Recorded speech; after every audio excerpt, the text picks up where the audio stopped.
Good evening. Restructuring of Canadian mayors and municipalities under the auspices of the United Nations began in 1992. PM Mulroney signed Canada onto UN Agenda 21. Canada thus became a UN member nation state. 178 countries signed on, lured by the promise of big money to go green. By 2000, countries, including Canada, were being governed by directions of the UN, G7, G20, World Economic Forum, and World Health Organization, to name some.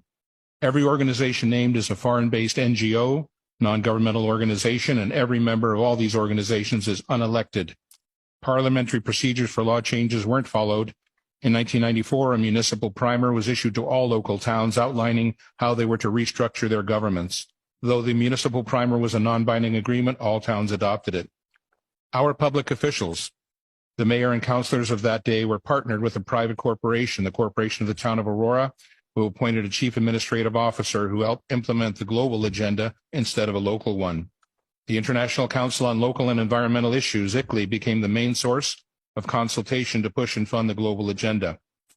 We remind you that the World Economic Forum and the United Nations signed a strategic partnership framework in 2019 to jointly accelerate the implementation of the 2030 Agenda for Sustainable Development.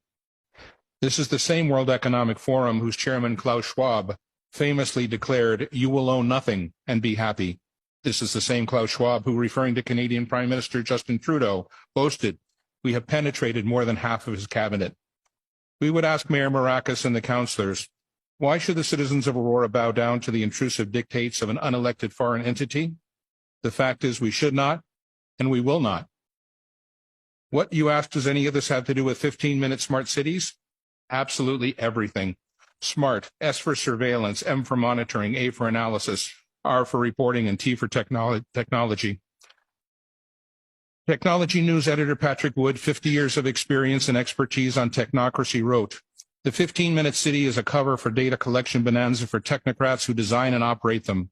Cities designed for maximum efficiency always reveal technocrat thinking that efficiency itself is the goal. Maximum surveillance allows for maximum control to achieve even more efficiency." At its very root, this mechanistic thinking is anti-human. The 15-minute city narrative seeks to fool you in the guise of saving the planet, keeping you safe, and delivering convenience. It's actually the gateway to digital IDs and CBDC, central bank digital currencies. CBDCs allow bankers and/or governments to freeze your bank account because you happen to peacefully and lawfully protest and express your disagreement with government policy.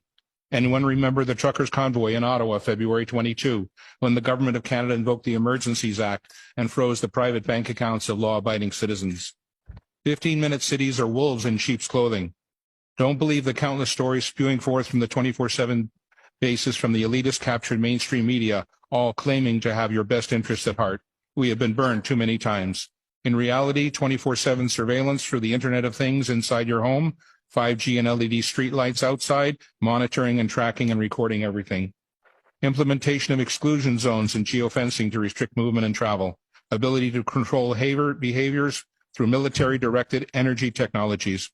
Property and car ownership to be outlawed. Evictions from farms and rural areas to gather people into cities. Digital passports being promulgated by the UN, World Economic Forum, and the World Health Organization are in the final stages of planning and implementation. They are tied to social credit score, which is determined by compliance to government directives. These passports control all access and all aspects of life. Digital currency is being implemented to end cash and monitor all your spending. Your digital currency will be turned off or on depending on your compliance score. UBI Universal Basic Income is a state-controlled allowance forcing compliance by restricting access to food, money, services, and education. All of the above will enable climate lockdowns to be implemented easily, arbitrarily, and indefinitely. The real agenda of 15-minute smart cities is to monitor and control everyone and everything. In summary, in the coming days, Council will receive an electronic info packet which will contain the text of this delegation and other items. We, the citizens of Aurora, wish to enter into a meaningful, respectful dialogue with our elected members of Council on this complex, important issue. A key framework of that dialogue is a list of questions posed to Council. Can Council explicitly guarantee that citizens will remain free to travel as is their right under the Charter of Rights and Freedoms? Can Council guarantee not to restrict access to essential services, medical care, bank accounts, government pensions, utilities?